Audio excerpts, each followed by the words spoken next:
आयनन enthalpy या आयनन ऊष्मा, enthalpy of आयोनाइजेशंस और हीट ऑफ आयोनाइजेशंस।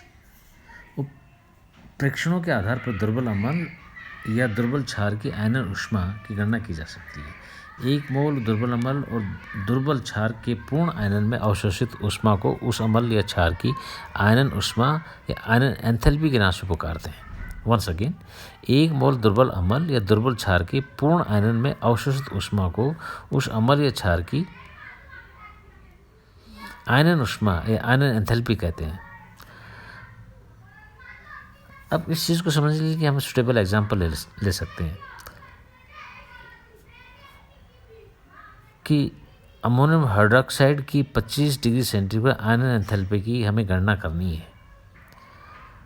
तो जैसा कि हम जानते हैं HCl plus NaOH that is NaCl water और heat evolve will be equal to -13.7 kilo calorie. अगर हम HCl अमोनियम हाइड्रोक्साइड की लेंगे हीट ऑफ न्यूट्रलाइजेशन तो that will be equal to -12.27 kilo calorie. अब अगर दोनों समीकरणों को हम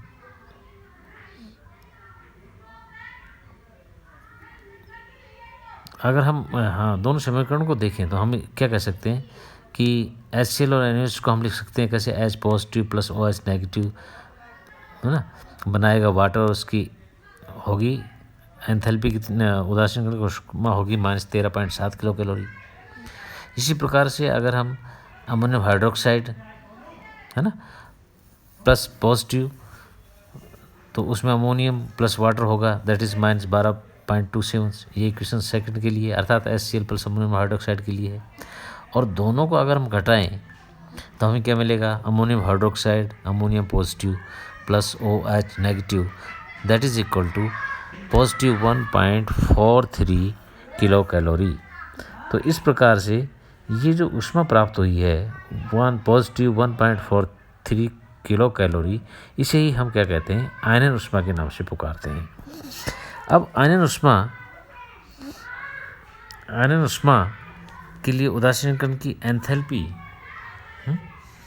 या उदासीनीकरण ऊष्मा का हम प्रायोगिक निर्धारण भी कर सकते हैं। और प्रायोगिक निर्धारण कैसे किया जा सकता है, बड़ी आसानी से हम देख रहे हैं। एंथैल्पी का मान ज्ञात करने के लिए एक हम डेबार फ्लास्क लेते हैं, उसमें कैलोरीमीटर के रूप में काम लिया जा सकता है। इसमें एक विडोलक डालते हैं, एक बैकमैन थर्मामीटर लगा होता है। सामान्य प्रेक्षण के लिए डेबार फ्लास्क के स्थान पर थर्मस फ्लास्क का उपयोग किया जा सकता है। ऊष्मा का क्षय रोकने के लिए फ्लास्क को लकड़ी के डिब्बे में नमदा भरकर रखते हैं और उसका निर्धारण 2 पदों में किया जा सकता है। सबसे पहले हम क्या करेंगे, प्रयुक्त फ्लास्क, थर्मामीटर और विडोलक आदि का जल तुल्यांक और कैलोरीमीटर इस तरह ज्ञात करेंगे, है ना, और उसके बाद उस उदासीन कण की एंथैल्पी ज्ञात करेंगे।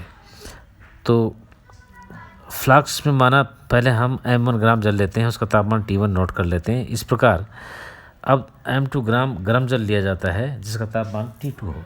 तो ये ध्यान रखिए कि यहाँ T2 जो गर्म जल का तापमान है that should be always greater than 30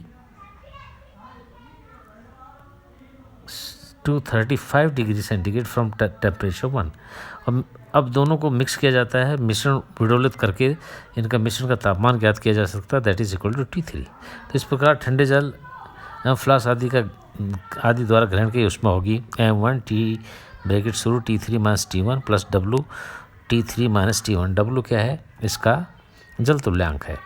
तो इस प्रकार से गर्म जल द्वारा दी गई ऊष्मा होगी M2 T2 माइनस T3 और ली गई ऊष्मा दी गई ऊष्मा, है ना। तो इस प्रकार W का मान हमें प्राप्त होगा M2 T2 minus T3 upon T3 minus T1 minus M1। उदासीनीकरण की ऊष्मा ज्ञात किया जा सकता है।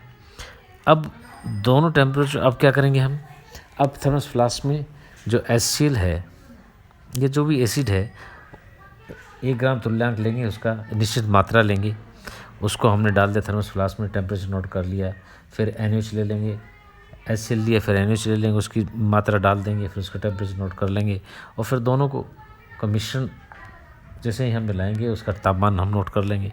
इस प्रकार मिश्रण का तापमान क्या होगा T4 प्लस T5/2 और इस प्रकार से जो हीट होल्ड होगी उसकी वैल्यू हम निकाल सकते हैं दैट इज़ इक्वल टू, है ना, m1 m2 into T6 minus T4 plus T5/2 plus W T6 minus T4 plus T5/2, है ना। और इस प्रकार इसकी वैल्यू हम निकाल सकते हैं।